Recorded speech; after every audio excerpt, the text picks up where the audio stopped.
নমস্কাৰ প্ৰিয় দৰ্শক সকলোকে স্বাগতম জনাইছো মই পাৰ্থ। প্ৰিয় দৰ্শক, পশ্চিমবংগৰ নিৰ্বাচন, অসমৰ নিৰ্বাচন আমি সমাপ্ত কৰিলো, বিহু উদযাপন কৰি আছো। কিন্তু এতিয়া এই সময়ত পশ্চিমবংগত কিন্তু বৰ গৰম হৈ পৰিছে নিৰ্বাচনী বতাহ। অহা 23 এপ্ৰিল তাৰিখে প্ৰথমটো পৰ্যায়ৰ নিৰ্বাচন আৰু দ্বিতীয়টো পৰ্যায়ৰ নিৰ্বাচন অহা 29 এপ্ৰিল তাৰিখে, আৰু 4 মে তাৰিখে অসম আৰু বাকী তামিলনাডু, কেৰালা, পশ্চিমবংগ আৰু পুডুচেৰী, 4খন ৰাজ্য আৰু এখন কেন্দ্ৰীয় শাসিত অঞ্চলৰ একেলগে আমি ফলাফল পাম। এতিয়া প্ৰথম পৰ্যায়ত 152টা সমষ্টিত নিৰ্বাচন পশ্চিমবংগত, আৰু দ্বিতীয় পৰ্যায়ত 142টা সমষ্টি। টোটেল সমষ্টি হৈছে 294। সমষ্টিৰ সংখ্যা 294। আপোনালোক অৱগত, অসমতকৈ ডাঙৰ ৰাজ্য। যোৱা 2011 চনৰ পৰাই মমতা বেনাৰ্জীৰ হাতত আছে, টিএমচিৰ হাতত আছে পশ্চিমবংগ। তাৰ আগতে 25 বছৰ কমিউনিষ্ট পাৰ্টি অফ ইণ্ডিয়া মাৰ্কসিষ্টৰ হাতত আছিলে। তাৰ আগতে অন্তিমজন কংগ্ৰেছৰ মুখ্যমন্ত্ৰী সিদ্ধাৰ্থ শংকৰ ৰে আছিলে। যি কি নহওক, এইবাৰ বিজেপিয়ে টিএমচিৰ পৰা বংগ আজুৰি আনিব পাৰিবনে? এই মুহূৰ্তৰ এইটো এটা ডাঙৰ প্ৰশ্ন। পুনৰ কৈছো, এইবাৰ টিএমচিৰ পৰা বিজেপিয়ে বংগ আজুৰি আনিব পাৰিবনে? ডাঙৰ প্ৰশ্ন। 294 আসনৰ ভিতৰত 2021 চনত বিজেপিয়ে পাইছিল 77খন আসন, আৰু 77খন আসন, আৰু টিএমচিয়ে পাইছিল 215খন আসন। আৰু ভোট শ্বেয়াৰ আছিলে টিএমচিৰ 48% আৰু বিজেপিৰ ভোট শ্বেয়াৰ আছিলে 38%। গতিকে ভোট শ্বেয়াৰৰ ডিফাৰেন্স আছিলে বিজেপি আৰু টিএমচিৰ মাজত। ক'ত? বংগত 10%। ডিফাৰেন্সটো হৈছে 10%। এতিয়া বংগত বিজেপি অহাৰ এইবাৰ সম্ভাৱনা কিমান? আত্মবিশ্বাস তেওঁলোকৰ প্ৰবল হৈছিল যোৱাবাৰৰ ফলাফলৰ পৰা, বিশেষকৈ চিটৰ পৰিসংখ্যাটোৰ পৰা নহয়, কিমানখন আসন জিকিছিল সেই পৰিসংখ্যাটোৰ পৰা নহয়, কিমান শতাংশ ভোট পাইছিল সেই পৰিসংখ্যাটোৰ পৰা। 38% vote for BJP in Bengal, সেইটো এটা ডাঙৰ ফিগাৰ আছিল বিজেপিৰ কাৰণে। বিভিন্নজনে ক'ব খোজে CPMৰ যিটো ভোট বেছ আছিলে, একেবাৰে বামপন্থী ভোট বেছটো কমপ্লিটলি সোঁপন্থী হৈ পৰিল, বিজেপিৰ ফালে গতি কৰিলে। যি কি নহওক, হোৱাইট বৰ্ডখন ব্যৱহাৰ কৰিম। পশ্চিমবংগত প্ৰকৃততে কি হৈ আছে? পশ্চিমবংগত যি নিৰ্বাচনৰ প্ৰক্ৰিয়া চলি আছে, যি 3টা কাৰকে সৰ্বাধিক শিৰোনাম দখল কৰিছে, তাৰে এটা হ'ল SIR, ইটো হ'ল M আৰু আনটো হ'ল W। SIR আপোনালোক সকলোৱে গম পায়, স্পেচিয়েল ইণ্টেনচিভ ৰিভিজনৰ বিষয়টোৱে পশ্চিমবংগত বাৰুকৈ শিৰোনাম দখল কৰিলে। ইটো হৈছে মুছলিম আৰু তৃতীয়টো হৈছে উইমেন। এই 3টা কাৰকে পশ্চিমবংগত এইবাৰ প্ৰভাৱ বিস্তাৰ কৰিছে। স্পেচিয়েল ইণ্টেনচিভ ৰিভিজনৰ যোগেদি সংশোধিত কৰা হ'ল ভোটাৰ তালিকাৰ, আৰু সেই সংশোধনৰ যোগেদি বহু লোকৰ নাম কৰ্তন হ'ল। সেই সংশোধনৰ যোগেদি বহু লোকৰ নাম কৰ্তন হ'ল, বহু লাখ লোকৰ নাম কৰ্তন হ'ল। তাৰপিছত সেই সকল লোকৰ নাম অন্তৰ্ভুক্তও হ'ল। SIRত নাম কৰ্তনৰ পিছত থাকিলগৈ পশ্চিমবংগত 7,4 লাখ ভোটাৰ। তাৰে পুৰুষ ভোটাৰৰ সংখ্যা বেছি। পুৰুষ ভোটাৰৰ সংখ্যা হৈছে 3,60 লাখ আৰু মহিলা ভোটাৰৰ সংখ্যা হৈছে 3,44 লাখ। SIRৰ যোগেদি মহিলাৰ ভোটাৰৰ সংখ্যা কটা হ'ল,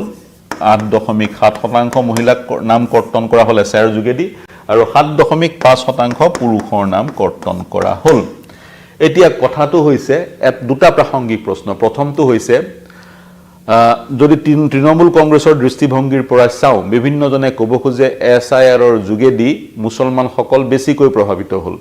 আৰু মুছলমানসকলৰ নাম বেছিকৈ কটা হ'ল তুলনামূলকভাৱে। হিন্দুৰ নাম কমকৈ কটা হ'ল, মুছলমানৰ নাম বেছিকৈ কটা হ'ল বুলি বিভিন্নজনে ক'ব খোজে। পৰিসংখ্যাবোৰো আছে। আৰু মুছলমানসকলে যিহেতু মূলতঃ টিএমচিক ভোট দিয়ে, তেওঁলোকৰ ভোটাৰ তালিকাৰ পৰা যিহেতু বেছিকৈ নাম কৰ্তন হ'ল, গতিকে টিএমচিৰ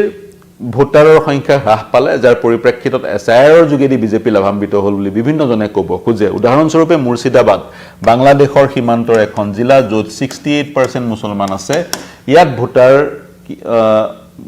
কটা গ'ল প্ৰায় 4,60,000 ভোটাৰ। তাৰ লগতে 24 দক্ষিণ উত্তৰ পৰগনা যিখন জিলা, সেইখন জিলাও মুছলমান অধ্যুষিত এখন জিলা, সেইখন জিলাৰ পৰা কটা গ'ল 3,30,000। 24 পৰগনাৰ পৰা 3,30,000, ক্ষমা কৰিব, 3,30,000 ভোট কটা গ'ল। আৰু মালদা, আন এখন মুছলমান অধ্যুষিত জিলা, সেইখনৰ পৰা কটা গ'ল 2,40,000 ভোটাৰ। গতিকে এনেবোৰ মুৰ্ছিদাবাদ 24 নৰ্থ পৰগনা মালদা ইত্যাদি ইত্যাদি যি সমূহ মুছলিম অধ্যুষিত জিলা সেই জিলাসমূহৰ পৰা অধিক লোকৰ নাম কৰ্তন হৈছে কিন্তু সমান্তৰালে হিন্দু লোকৰ নাম কৰ্তন হৈছে যদি আন এটা প্ৰসংগ মই উল্লেখ কৰোঁ এনে বহু সমষ্টি আছে পশ্চিম বংগত 2021 চনত যিবোৰ সমষ্টিত ভোটৰ মাৰ্জিন যিমান আছিল তাতকৈ বেছি ভোটাৰৰ নাম এইবাৰ এছআইআৰত কৰ্তন হ'ল উদাহৰণস্বৰূপে টিএমচিৰ তেনে ধৰণৰ 41টা সমষ্টি আছে যিকিটা সমষ্টিত টিএমচিৰ পুনৰ কৈছো 41টা সমষ্টি আছে যিকিটা সমষ্টিত টিএমচিৰ 2021 চনত বিধায়ক আছিল সেই 41টা সমষ্টিত য'ত টিএমচিৰ বিধায়ক আছিল সিটিং এমএলএ আছে যিমান নাম কৰ্তন হ'ল যিমানটো সংখ্যাৰ নাম কৰ্তন হ'ল সেই সংখ্যাটো টিএমচিৰ প্ৰাৰ্থীগৰাকীৰ যি ভোট মাৰ্জিন আছিল 2021 চনৰ নিৰ্বাচনৰ তাতকৈ বেছি গতিকে যিমান নাম কৰ্তন হ'ল সেই সকলৰ যদি 50%ৰ অধিকে বা বুজন সংখ্যকে যদি টিএমচিত ভোট দিছিলে তেতিয়া সেই সকল লোক এবাৰ নাথাকিব যি বিজেপিক লাভান্বিত কৰিব পাৰে উদাহৰণ এটা দিলে আপোনালোকে বুজি পাব এই উদাহৰণস্বৰূপে ভবানীপুৰ সমষ্টিত এইবাৰ আমি ফিয়াৰ্স ব্যাটল দেখা পাম কাৰণ যুজখন মূলত এইবাৰ সুবেন্দু অধিকাৰী বিজেপিৰ বনাম মমতা বেনাৰ্জী টিএমচিৰ এটা ভবানীপুৰ সমষ্টিত যোৱাবাৰ সুমনদীপ চট্টোপাধ্যায় টিএমচিৰ এমএলএ আছিল সুমনদীপ চট্টোপাধ্যায় ভবানীপুৰত 28000 ভোটৰ ব্যৱধানত জয়ী হৈছিল ভোটৰ মাৰ্জিন আছিল 28000 কিন্তু সেই ভবানীপুৰ জিলাত এইবাৰ এছআইআৰ কৰি প্ৰায় 45000 লোকৰ নাম কৰ্তন কৰা হ'ল ভোটৰ মাৰ্জিনতকৈ বেছি লোকৰ নাম কৰ্তন কৰা হ'ল জলপাইগুৰি সমষ্টিটো যোৱাবাৰ 2021 চনত টিএমচিৰ বিধায়ক জয়ী হৈ আহিছিল জলপাইগুৰি সমষ্টিটোত মাত্ৰ 1000 ভোটত টিএমচিৰ বিধায়কগৰাকী জয়ী হৈ আহিছিল আৰু এছআইআৰৰ যোগেদি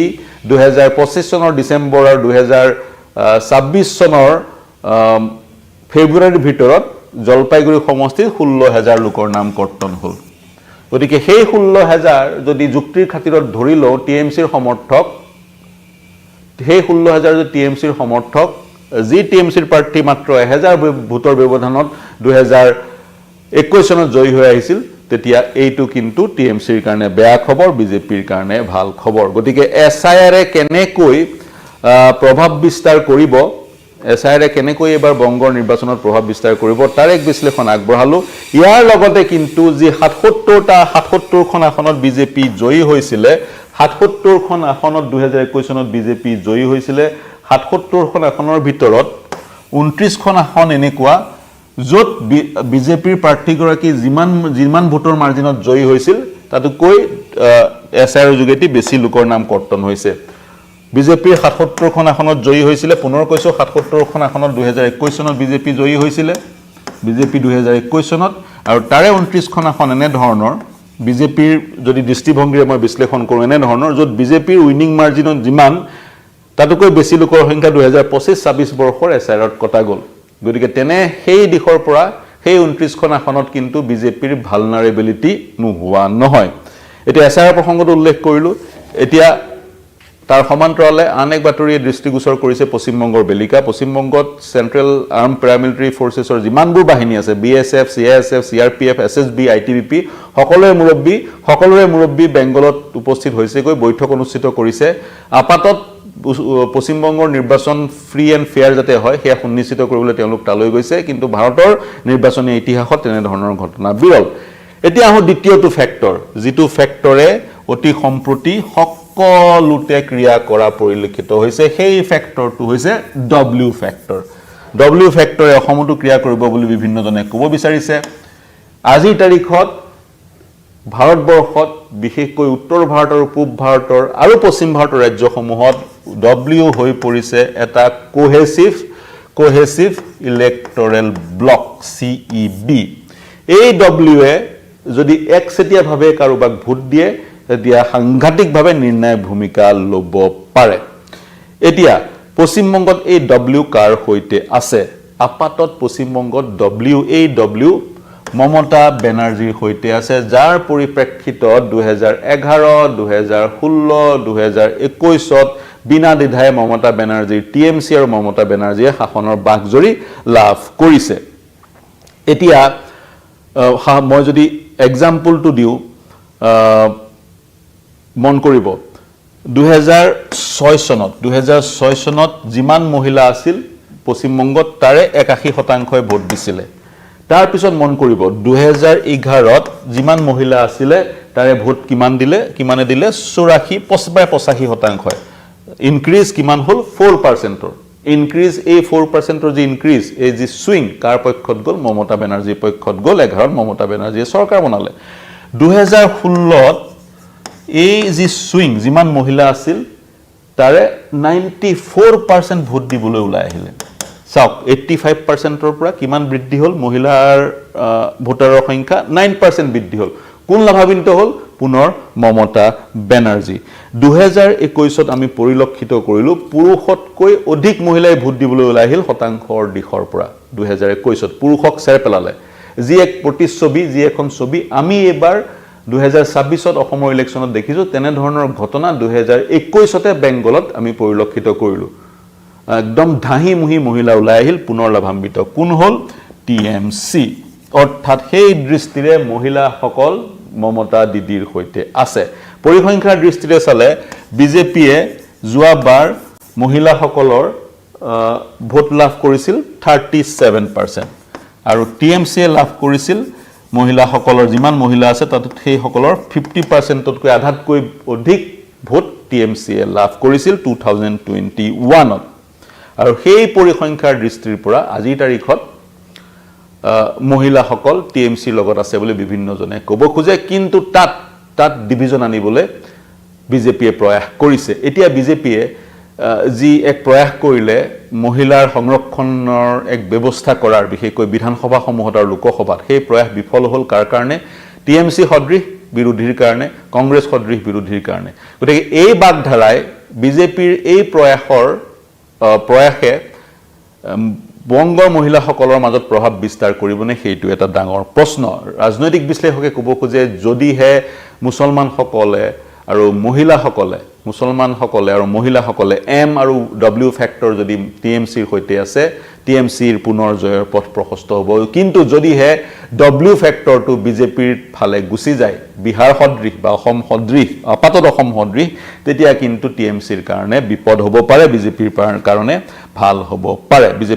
হ'ব পাৰে এতিয়া সেই ডব্লিউ মমতা বেনাৰ্জীৰ হৈতে কিয় আছে তাৰ অন্যতম এটা কাৰণ হৈছে নেতৃত্বত অংশীদাৰিত্ব টিএমসিয়ে মহিলাক বেছি কৈ দিয়ে উদাহৰণস্বৰূপে 37% যিমান এমপি আছে তাৰে 37% এমপি মেম্বাৰ অফ পাৰ্লিয়ামেণ্ট টিএমসিৰ মহিলা গতিকে নেতৃত্বৰ কেৱল মাত্ৰ টিএমসিয়ে মহিলাৰ ভোটো নলয় নেতৃত্বত অংশীদাৰিত্ব প্ৰদান কৰে তাৰ লগতে অসম সদৃশ বহুত কিছুমান ওয়েলফেয়াৰ স্কিম আছে তাৰে অন্যতম ওয়েলফেয়াৰ স্কিমটো হৈছে লক্ষ্মী ভাণ্ডাৰ মই এলএম বুলি লিখিলো এইবাৰ লক্ষ্মী ভাণ্ডাৰে আগতেও আমি দেখিছিলো লক্ষ্মী ভাণ্ডাৰে শিৰোনাম দখল কৰিছিল এইবাৰো লক্ষ্মী ভাণ্ডাৰে শিৰোনাম দখল কৰা পৰিলক্ষিত হৈছে লক্ষ্মী ভাণ্ডাৰ এক ধৰণৰ অৰুণোদয় সদৃশ স্কিম ওয়েলফেয়াৰ স্কিম য'ত প্ৰথমতে মমতা বেনাৰ্জীয়ে প্ৰতিগৰাকী মহিলাক 500 টকাকৈ দিবলৈ আৰম্ভ কৰিছিল সেয়া গৈ 1500 টকা হ'লগৈ এতিয়া এসসি এসটি মহিলাসকলৰ কাৰণে সেই এমাউণ্টটো হৈছে 1700 টকা লক্ষ্মী ভাণ্ডাৰ আৰু এই পইচা পশ্চিমবংগত 2,50,00,000 মহিলাই লাভ কৰে অৰ্থাৎ ভোটাৰ কিমান আছে ভোটাৰ যিমান আছে ভোটাৰ আছে প্ৰায় 3,50,00,000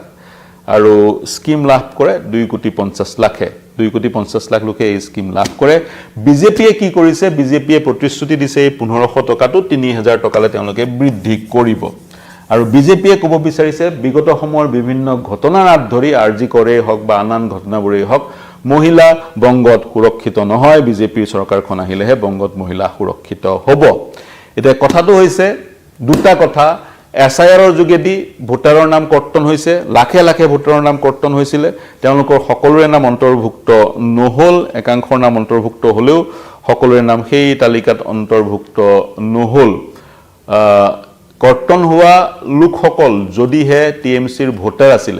বিগত সময়ত তেওঁলোকে টিএমসিক ভোট দিছে এসআইআৰে তেনে ক্ষেত্ৰত কিন্তু টিএমসিৰ ওপৰত প্ৰভাৱ পেলাব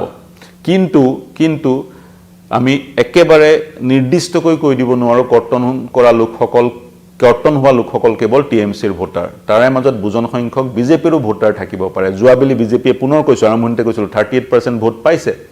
যিমান ভোট পোল হৈছিল তাৰ 38% বিজেপিয়ে পাইছে টিএমচিয়ে 48% পাইছিল গতিকে কৰ্তন হোৱা লোকৰ ভিতৰত বহুলাক হিন্দু ভোটাৰো আছে গতিকে হিন্দু ভোটাৰে যি ধৰণে ভবা হয় বিজেপিক ভোট দিয়ে সেই দৃষ্টিৰে এছআইআৰৰ যোগেদি বিজেপিও প্ৰভাৱিত হ'ব পাৰে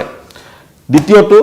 গতিকে এছআইআৰৰ যোগেদি বিজেপিও প্ৰভাৱিত হ'ব পাৰে টিএমচিও প্ৰভাৱিত হ'ব পাৰে কিন্তু